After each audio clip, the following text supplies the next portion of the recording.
Olá, pessoal, tudo bem? Dando continuidade a mais uma aula da disciplina de processo constitucional, aula voltada aos alunos do quinto semestre do curso de Direito do ISCA Faculdades. Estamos encerrando aí nosso semestre, encerrando o conteúdo programático da disciplina de processo constitucional. Já estudamos todos os remédios e hoje trataremos brevemente aí dos aspectos gerais do controle de constitucionalidade.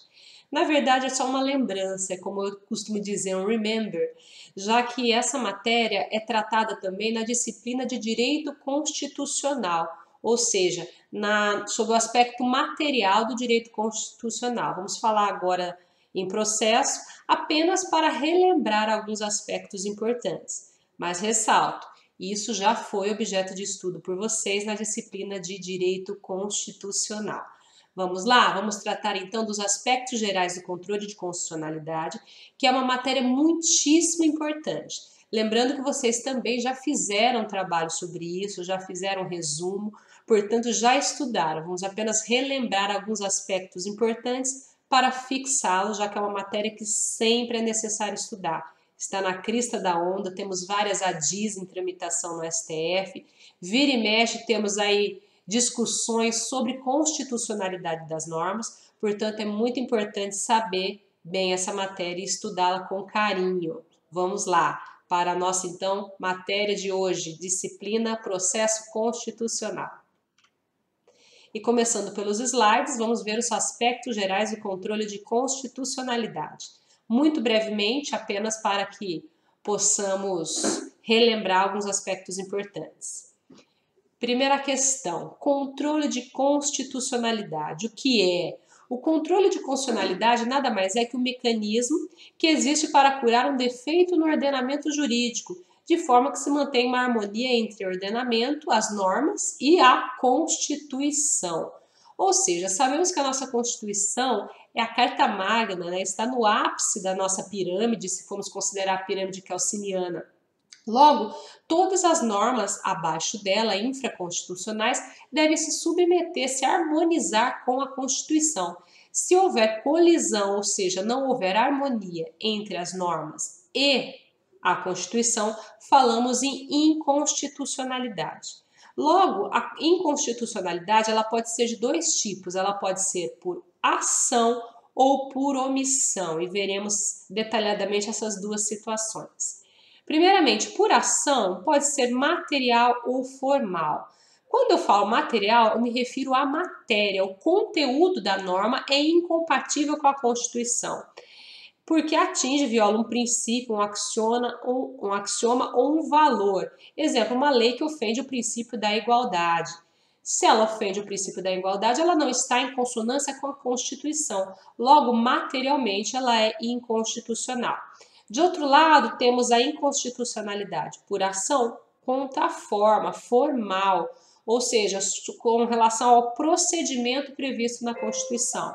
Sabemos que todas as normas elas têm um processo a ser seguido para a sua elaboração. Temos o processo legislativo para cada espécie normativa. Logo, se há uma ofensa a esse processo legislativo que está previsto na nossa Constituição, há uma inconstitucionalidade não com relação à matéria, mas sim quanto à forma. Portanto, uma inconstitucionalidade formal.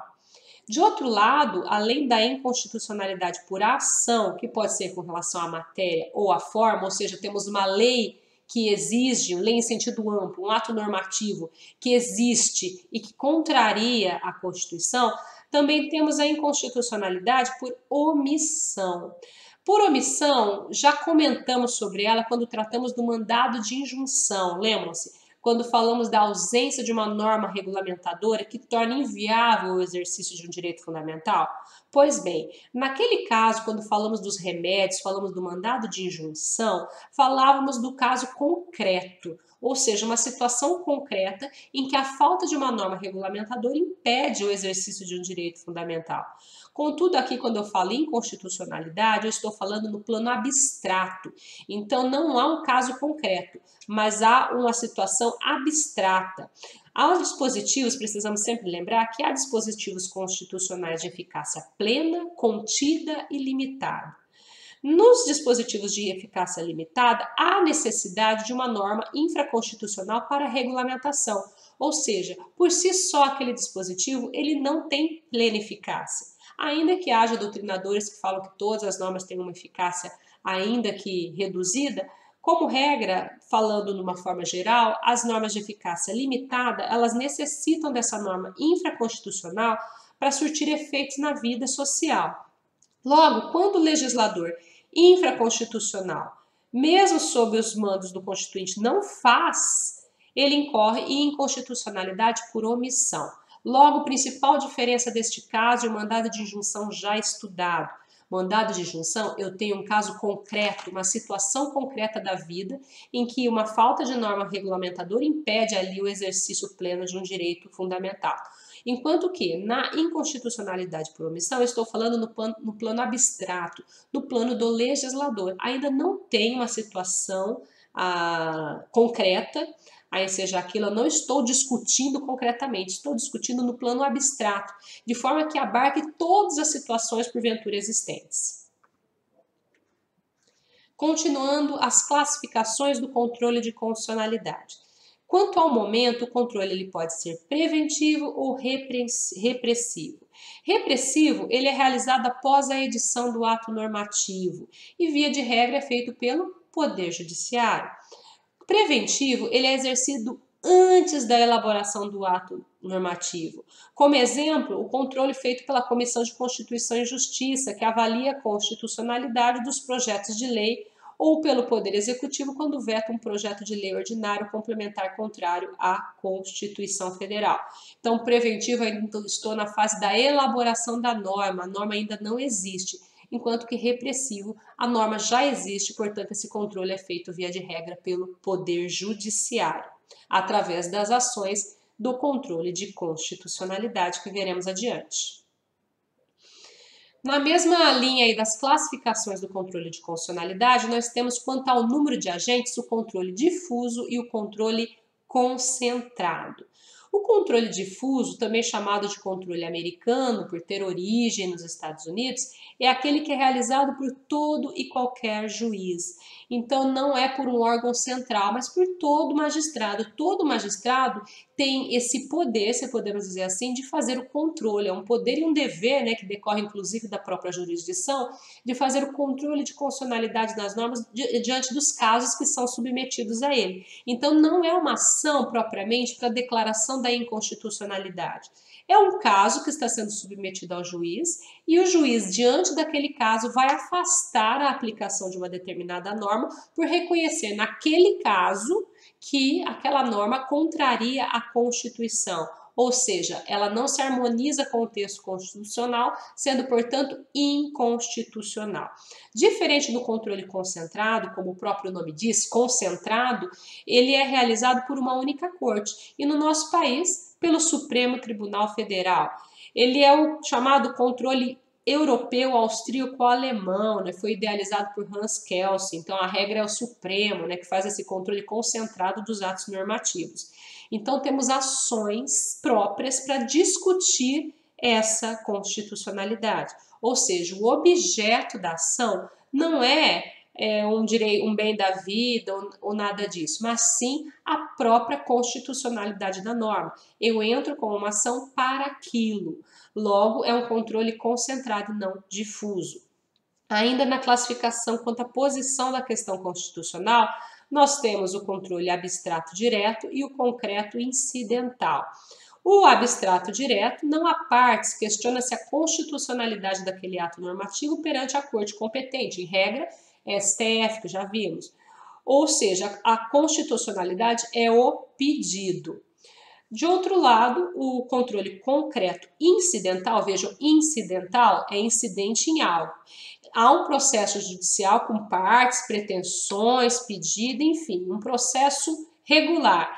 E dentro daquele processo, argue-se a inconstitucionalidade de uma determinada norma como um fundamento ali para afastar aquela pretensão que é alegada naquele caso concreto.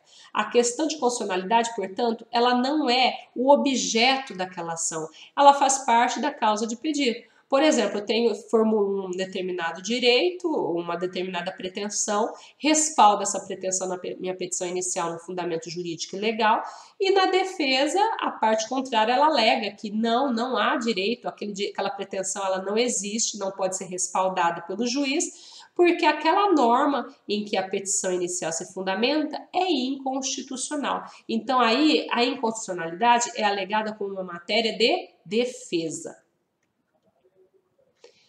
Vocês devem já estar se perguntando aí diante dessas duas últimas classificações que são muito similares e realmente são, na verdade, são sinônimos. Então temos aqui que no Brasil nós temos o controle incidental, que é igual ao controle difuso, enquanto que o controle abstrato ou direto é igual ao controle concentrado. São somente dois critérios diferentes de classificação. Vejam que difuso e concentrado é contra o número de órgãos, enquanto que abstrato, direto e concreto incidental é contra a posição da questão constitucional, ou seja, se ela é o pedido ou se ela é a causa de pedir. Pressupostos do controle de constitucionalidade. Para que eu fale em controle de constitucionalidade, eu preciso ter dois pressupostos que existem no nosso ordenamento, existem no nosso país. Primeiro deles, a supremacia da Constituição. A Constituição deve estar acima de todas as normas, deve ser o ápice daquela pirâmide que já conhecemos de Hans Kelsen. Logo, por ser o ápice, por ser a ponta da pirâmide, toda normativa, todos os atos normativos abaixo dela devem se submeter a essa Constituição, pois ela exerce um caráter de supremacia, não é à toa que é chamada de Carta Magna. Outro pressuposto, a rigidez constitucional. A nossa Constituição brasileira ela é rígida, ou seja, ela para ser alterada, ela exige um procedimento específico e mais dificultoso.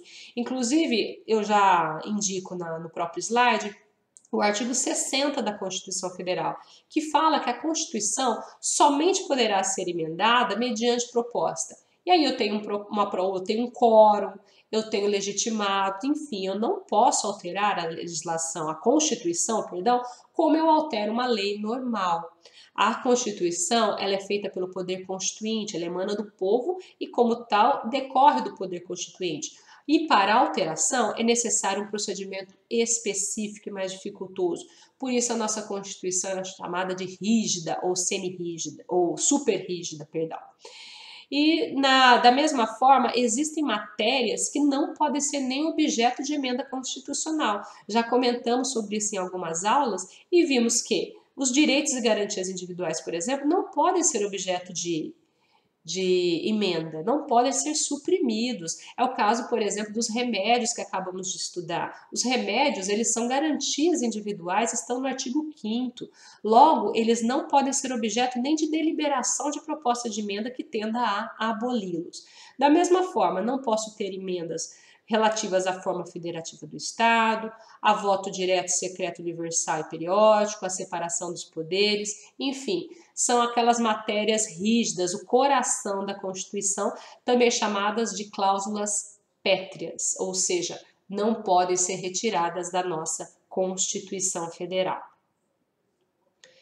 No sistema brasileiro de constitucionalidade, adotou-se um modelo misto, ou seja, coexiste tanto o controle difuso, aquele caso a caso, com a constitucionalidade, a inconstitucionalidade como uma causa de pedido, quanto o concentrado, que é aquele perante um órgão específico, em regra o STF, em que a constitucionalidade é o pedido principal, tá? No controle difuso, ou que é do caso concreto, vimos que as classificações se confundem, o julgamento é feito por qualquer juiz, inclusive pelos próprios ministros do STF. Isso significa que o STF também exerce controle difuso nos casos específicos em que não se envolva aí um pedido de inconstitucionalidade, que não seja próprio das ações específicas de controle de constitucionalidade. Então, falando primeiramente do controle difuso, né? Difuso me lembra muito algo espalhado, né? Algo que não é concentrado, é o contrário de concentrado. Se é difuso, não é uma corte única, ou seja, qualquer juiz pode apreciar a constitucionalidade. O objeto é toda e qualquer norma editada após a Constituição Federal, a competência de todo e qualquer magistrado, Legitimidade é ampla, qualquer pessoa, desde que tenha capacidade para postular. E o quórum, se for primeiro grau, o próprio juiz da causa. É aquilo que eu mencionei. Quando o juiz, apreciando aquela pretensão, aquele pedido da petição inicial, vê a matéria de defesa com relação à inconstitucionalidade, por exemplo, e afasta a aplicação daquela norma, ou declara até de ofício a inconstitucionalidade daquela norma no caso concreto. Se for uma corte, deve respeitar a cláusula de reserva de plenário, pelo que toda vez que julgar inconstitucional uma norma, deve o tribunal inteiro reunido ou órgão especialmente designado apreciarem aquilo. Órgãos fracionários somente podem se manifestar sobre inconstitucionalidade quando o STF, o pleno ou órgão especial, já tiverem se manifestado sobre a matéria. Efeitos da declaração de inconstitucionalidade aí no controle difuso. Ex tunc, ou seja, retroage no tempo, e efeito inter partes, ou seja, somente entre aquelas partes envolvidas na discussão, no processo. Aqui cumpre destacar também que, por força do artigo 52, inciso 10, após julgar inconstitucional uma norma em sede de controle difuso, o STF oficia o Senado para que, no exercício dos poderes discricionários, suste a norma inconstitucional. Controle concentrado. Não há controle concreto subjacente, ou seja, a discussão daquela ação é justamente a constitucionalidade. Então, a constitucionalidade ela é o pedido. Quais são os casos que somente o STF pode analisar nas ações específicas de controle de constitucionalidade? Controle concentrado perante o STF. Primeira delas, a ação direta de inconstitucionalidade, cujo objeto pode ser leis e atos normativos federais, estaduais e distritais, editados após a Constituição Federal de 88. Atenção, atos normativos municipais não estão submetidos ao controle por meio de ADIM. Competência Supremo Tribunal Federal unicamente, e a legitimidade ativa ela é restrita. Eu tenho sujeitos legitimados específicos para propor ADIM, ou ADI, como se fala também. Muitas vezes se usa só a terminologia ADI sem o N. A legitimidade ativa está no artigo 103 da Constituição Federal, artigo importantíssimo que não cai em concurso, despenca em provas. Logo, vocês devem memorizar sempre que possível. Presidente da República, mesa do Senado, mesa da Câmara, mesa da Assembleia Legislativa, governador dos estados ou Distrito Federal, Procurador-Geral da República, Conselho Federal da Ordem, partido político com representação no Congresso Nacional, confederação sindical ou entidade de classe de âmbito nacional.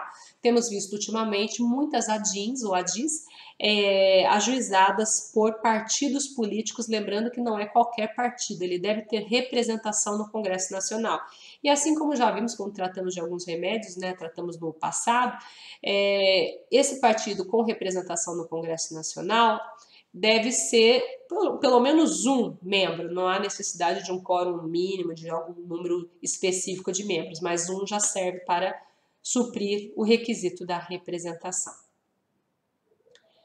Então, para propor ADIM, quando bem entenderem e sem demonstrar pertinência temática, nós temos presidente, mesa do Senado, mesa da Câmara, partido político com representação no Congresso, Procurador-Geral da República e Conselho Federal da OAB.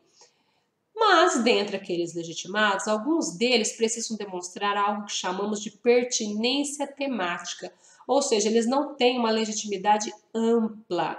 Eles devem demonstrar que aquela ação tem relação ali com a finalidade deles, no caso que se pretende obter a inconstitucionalidade, o governador, a mesa da Assembleia, a entidade de classe, a confederação sindical. Ou seja, há necessidade de comprovar aqui que tem sentido, que é pertinente aquele assunto com relação a esses legitimados. Quórum. Quem decide sobre constitucionalidade é o STF, pela maioria absoluta dos membros. Lembrando que o STF é constituído por 11 ministros. Logo, a maioria absoluta do pleno são 6 ministros, que é a metade mais um. Efeitos. Opera efeitos erga omnes e é vinculante. Olha a diferença com relação ao controle concentrado. Controle concentrado com relação ao controle difuso, perdão. O controle difuso, que é feito caso a caso, ele tem um efeito somente entre as partes, já que ele ali é a causa de per via naquele processo. Aqui não, como é uma ação específica para isso, o efeito é erga omnes e vinculante, vincula todo o Poder Judiciário e a administração pública. Olha só a força de uma decisão em sede de ADI. Efeitos temporais, em regra são ex tunc, ou seja, apaga-se tudo, é desde a origem da norma que se reconhece a inconstitucionalidade. Contudo, se houver questões envolvendo segurança jurídica ou interesse social relevante, o STF ele pode modular os efeitos, tornando o efeito ex nunc. Isso é o que consta, inclusive, na Lei 9.868 de 1999, no artigo 27, que trata do controle de constitucionalidade. Logo, sim, a depender do caso, analisando se vai haver um prejuízo para a segurança jurídica ou para o interesse social, o STF ele pode modular os efeitos daquela ação. O que é modular? É justamente ajustar os efeitos. Em regra, os efeitos são ex tunc, ou seja, considera ali desde a origem da norma. A norma, na sua origem, já é inválida, já é inconstitucional, tecnicamente falando.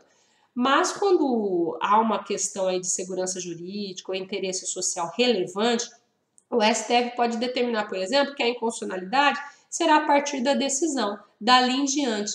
E as relações jurídicas que se constituíram sob a égida daquela norma inconstitucional, elas se mantêm plenamente válidas. Então, o próprio STF, lembrando, considerando questões de segurança e interesse social relevante, pode ajustar para que os efeitos sejam a partir de uma determinada data e não ex tunc.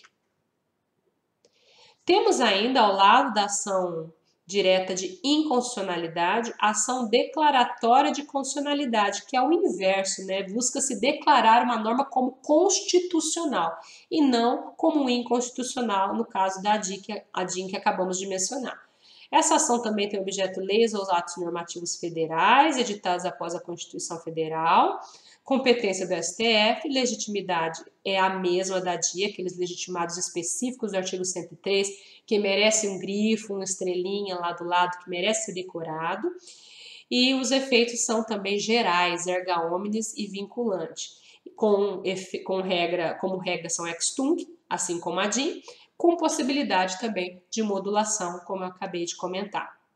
Temos ainda a ação direta de inconstitucionalidade por omissão, que é quando há uma falta de lei ou ato normativo que regulamente uma norma constitucional de eficácia limitada. Competência também STF, legitimidade a mesma da ADIM e da ADC, a Ação Declaratória de Constitucionalidade, o artigo 103. Olha só a importância, né? Os legitimados são os mesmos. Os efeitos, é um efeito mandamental, né? Expedido um ofício ao órgão competente pela elaboração da norma para que ele cumpra a determinação em 30 dias ou outro prazo razoável para tanto. Bem, de forma muito resumida, esses eram os principais apontamentos sobre o controle de constitucionalidade. Ressalto, é uma matéria própria de direito material lá do direito constitucional, mas pode ser objeto também aí de uma prova de OAB. Eventualmente vocês podem ser incitados a fazer a elaborar uma peça de uma ação direta de inconstitucionalidade, ou uma ação declaratória de constitucionalidade, enfim, essas medidas que eu acabei de falar, essas ações que eu acabei de mencionar. Lembrando que, quando for esse caso, vocês vão analisar todo o problema e também aplicar as regras de uma petição inicial, já que são ações. E quando eu falo de petições iniciais, né, em regra no âmbito do civil, né, e não penal, eu falo de artigo 319 da CPC e também aí na aplicação da legislação específica que eu também mencionei. Controle de constitucionalidade também, a ação direta de inconstitucionalidade tem legislação específica. Espero que tenham gostado. Estamos aí nos derradeiros minutos, né, se podemos dizer assim, nos 45 minutos do segundo tempo, e encerraremos na próxima aula tratando do controle de convencionalidade. Então, além de controle de constitucionalidade, também temos algo novo, controle de convencionalidade, que tem sido comentado muito e foi muito assim objeto de discussão, sobretudo após a reforma trabalhista de 2017, que trouxe algumas alterações nas normas, especialmente na consolidação das leis do trabalho, que contrariam convenções internacionais. É isso que veremos na nossa próxima aula, apenas a título aí de complemento de conteúdo, já que a princípio também não é próprio da matéria de processo constitucional, é mais de direito material, mas sempre é bom relembrar e rever. Um forte abraço, fiquem com Deus e até a próxima.